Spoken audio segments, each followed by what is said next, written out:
Europe 1, le club de l'été. Eva Rock. Lise, nous, on va dans un lieu qui grouille de vie aussi. Je suis pas sûre qu'il y ait des vaches. Oh, encore que, il me semble. On verra. Oui, on va voir. C'est un endroit absolument incroyable. Oui, direction le Marais-Vernier, c'est au cœur du parc naturel régional des Boucles de la Seine normande, c'est donc dans l'Eure. Un site naturel exceptionnel qui est en fait né d'un méandre que la Seine a abandonné il y a des milliers d'années. C'est aujourd'hui une vaste zone humide où l'on peut observer un écosystème préservé. Loïc Boulard est conservateur de la réserve nationale. C'est une zone de 150 hectares sur les 2500 que constitue la Tourbière. Bonjour Loïc. Bonjour. Alors décrivez-nous votre cadre de travail. Qu'est-ce que vous voyez ? Alors, lorsque je travaille, je suis dans une boucle de 4500 hectares où dedans il y a une tourbière de 2500 hectares. Et donc autour de moi, c'est essentiellement des couleurs vertes de prairies, de haies et de boisements, que du sauvage, alors qu'on est en vallée de Seine qui, elle, est très anthropisée. Alors, le Marais-Vernier offre gîte et couvert à tous les oiseaux qui y passent, si j'ose dire. C'est un petit peu le corridor par lequel ils passent forcément. Effectivement, il y a le corridor qui va du nord au sud en passant par les côtes françaises. Donc là, on est proche de l'estuaire de l'embouchure de la Seine. Et puis, il y a le corridor de la Seine elle-même en tant que fleuve. Donc on est vraiment à la croisée de ces deux corridors. Et donc là, il y a les oiseaux qui viennent pour hiverner, pour se reproduire et passer une bonne partie de leur cycle de vie. Et d'ailleurs, vous assurez aussi un suivi. Je sais que les cigognes, notamment, qui passent, vous avez pu aussi constater l'évolution au cours de des dernières années. Avant les années 90, il n'y en avait plus du tout et maintenant, elles se sont réimplantées. Voilà, il y a eu des nids artificiels d'implantés au début des années 90, parce qu'il n'y avait plus de cigognes qui nichaient et qui se reproduisaient dans ce secteur. Et les premières cigognes sont arrivées en 92 et depuis, la population s'est restaurée. On en trouve sur différentes boucles. On a beaucoup d'individus, même la population commence à se réguler en faisant un peu moins de petits par nid.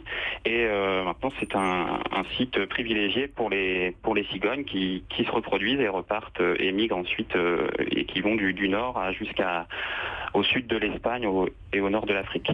Loïc Boulard, si je comprends bien, votre travail, c'est vraiment de préserver cet environnement, ce lieu. Donc j'imagine que tout le monde ne peut pas y aller, tout le monde ne peut pas visiter le Marais-Vernier comme ça. Alors on ne peut pas visiter librement la réserve pour des questions de quiétude de la faune qu'on préserve et aussi pour des questions de sécurité parce qu'on est sur une tourbière. La tourbe, c'est un sol qui est liquide. C'est une accumulation de végétaux morts dans de l'eau. Oui.